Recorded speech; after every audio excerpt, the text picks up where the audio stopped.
We start with another uncomfortable truth linked to AI. The possibility that this time it really is different. Different in what technological change is doing to recent college graduates trying to start their careers. There is no question that AI is here to stay. Just last month, we reported that Anthropic, a company that didn't exist 6 years ago, could be worth more than Nike or Starbucks. Anthropic, $170 billion. Okay, so right off the bat, he calls it an uncomfortable truth. And honestly, that's the perfect way to describe it. We're seeing these AI companies with valuations that are just mind-blowing.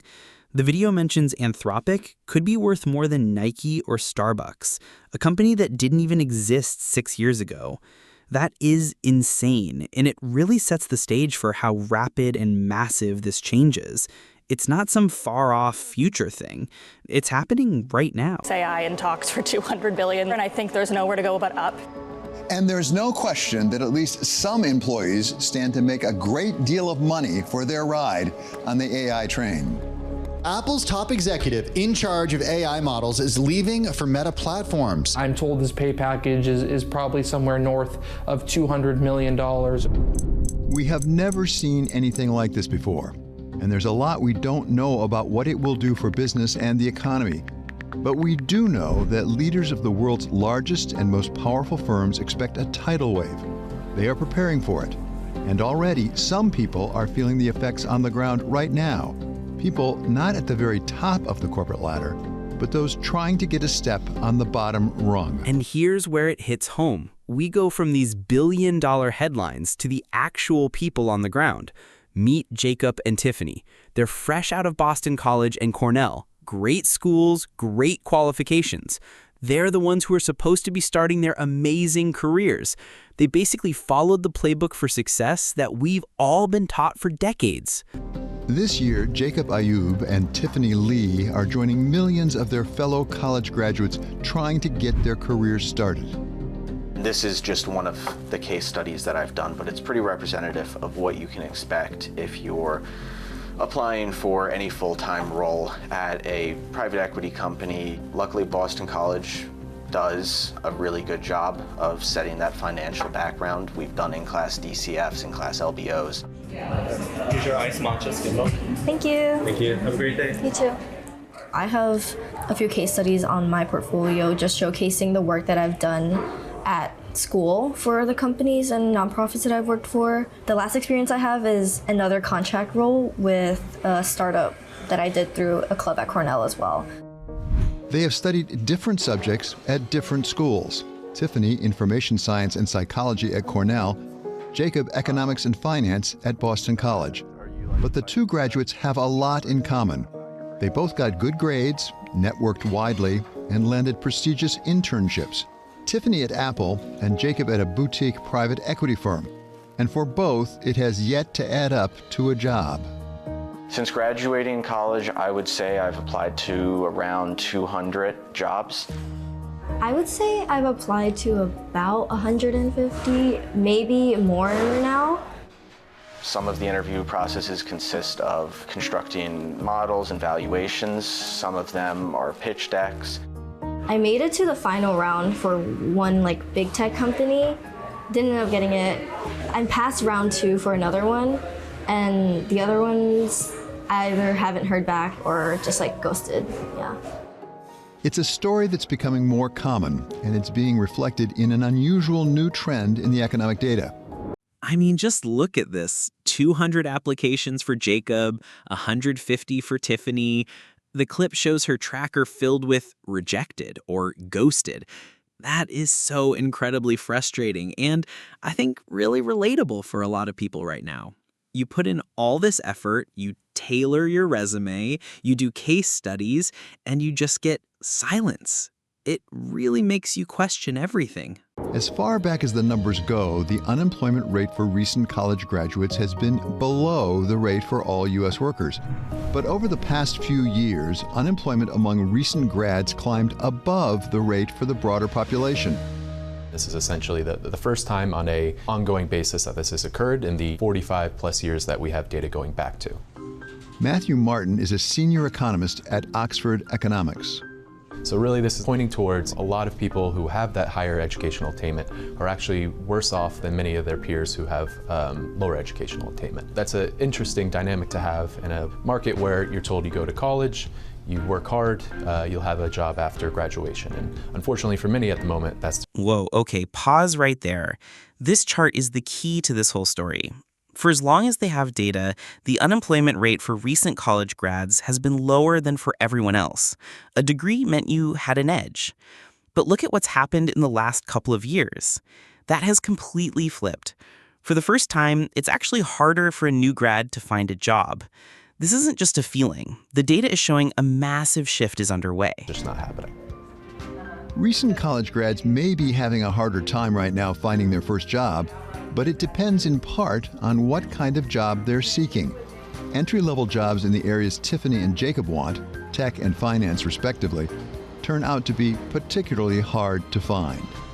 A lot of my peers who were in years advanced for me and trying to give me insights on how the process worked all either had internships or were in the process of getting them or had full-time offers.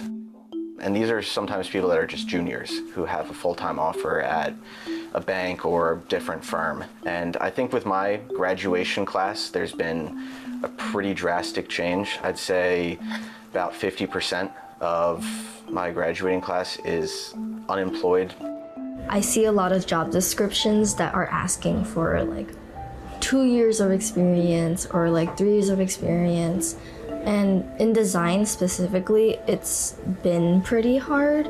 I think it's just a very saturated field and there's a lot of talent out there. Tech is one of those that has been really slowed down. A lot of that comes down to the hiring boom that they did post-pandemic and them looking to right size. You also have other mathematical occupations in finance, legal, some of these fields that you would, again, have been in high demand over the last couple years that just aren't seeing as much. Economists say the reasons can be difficult to trace. Some of it is likely the overall labor market cooling after the post-pandemic hiring surge. But now there's a new cause coming on the scene: artificial intelligence. AI will... Did you hear those phrases? A white-collar bloodbath. All junior-level jobs are at high risk.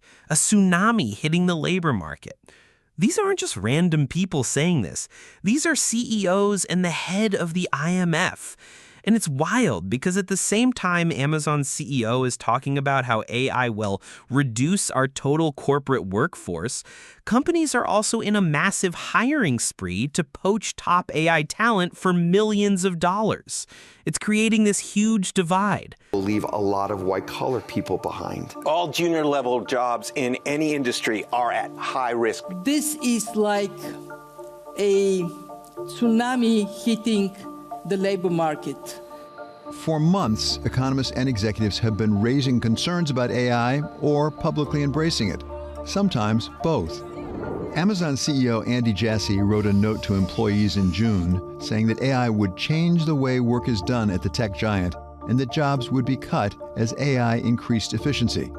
Anthropic CEO Dario Amodei told one news outlet that AI could potentially wipe out half of all entry-level white-collar jobs and send unemployment rates surging. We may not be seeing anything quite that bad yet, but AI's impact does seem to be showing up in unemployment figures for recent college graduates. I think there is definitely a link between the two. It's hard to parse through and just say, you know, X amount of this issue is because of AI, X amount is because of just slower demand overall. But when we look at the numbers, there definitely could be a connection there. So one of the things we're seeing is that the tech sector is one of the industries with the highest adoption rates of AI. They have around 25% adoption rates for all businesses using it in their day-to-day operations, whereas the national average is around 5%. So clearly the sector is just using it more in general. And then when we look into specifically the recent college graduate data, we see that in the last couple years, employment for recent college grads, 22 to 27, they've seen a decrease in employment opportunities overall. Whereas if you look in the same fields for those 28 and onwards, they've actually seen, slightly flat to maybe a little bit up overall. A similar story appears in the latest company hiring data. An analysis by Indeed, conducted for Wall Street Week, shows junior-level job postings have tumbled over the last 2 years and are now 21% below their pre-pandemic level, even as senior-level openings are up. Although tech may be one area where AI is particularly affecting entry-level positions, it's not the only one. As Martin says, they see vulnerability in finance jobs like the one that Jacob is seeking. To learn more, we sat down. I think what he's saying here is so important. He believes AI is progress, not a bubble, but he has big concerns about the short-term impact on employment. He advises new grads to focus on skills that can't be automated: critical thinking, judgment, creativity, and the art of learning. Basically, the things that make us uniquely human. It's a nice thought, but is it practical advice when you're just trying to get your first job? With Blair Efron, co-founder of Centerview Partners, one of the world's most prestigious investment banks. We see an awful lot of money being invested in AI. Are we far enough into the process now to know whether it's going to work? Now, obviously, there are different ways it could work, high, medium, low, but do we know it's fundamentally going to work, that there's no chance this is a bubble? So it's not a bubble. I am always a believer in progress. AI is progress. Over the long haul, it'll be good. In the short term, I have big concerns. I believe the impact on employment is going to be dramatic, sooner than we think. Now, with that said, AI, for us as an example, is a positive. We're less focused on productivity, more focused on freeing up someone's time so that they can use that time more productively. But given all the positives, we have to absolutely look out for the watch out sign. What is going to go on with employment? One outcome could be a workforce that looks very different than it does today. Fewer jobs in computer science, finance, or law, and more jobs that benefit from interpersonal interaction. Matthew Martin says these trends are already showing up in the data, whether or not they can be traced to AI, and they are affecting men and women differently. While the recent college graduate unemployment has raised overall, it's really been concentrated in males specifically. A lot of that comes down to, what industries are they looking to work in. If we do a quick breakout of the industries of recent college graduates, females tend to move towards healthcare services and educational services where demand's quite high. I think between those two, they account for over 40% of recent college graduates for females, whereas males specifically in healthcare services only accounts for around 5%. So it's an imbalance of what positions are these males versus females going into. Males tend to skew towards these computer science professions, whether that's programming or the tech sector just in general. That's closer to 20 to 25% for them. So you just have this imbalance of males tending to want to go to these industries where demand is really low at the moment, whereas females are entering industries where demand remains quite high. Although a picture of AI's economic impact may be just starting to come into focus, we can be sure that the best and the worst are yet to come. Some advice from the C-suite to help the next generation prepare: stay flexible and develop the skills that remain, so far, uniquely human. Broad-based thinking, deep thinking, and there are just so many different fields and so many different kinds of enterprises, big and small, that will help you do that.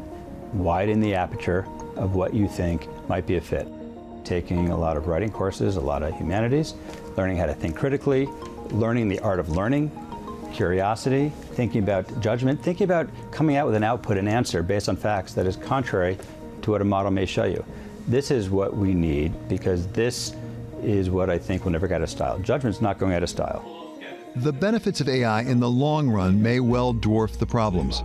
But when you're in the middle of that first job search, the long run may seem very far off. You put in a lot of work starting from high school. Get the right SAT score, go to the right college, get internships, get experience. You come out with kind of an uncertainty.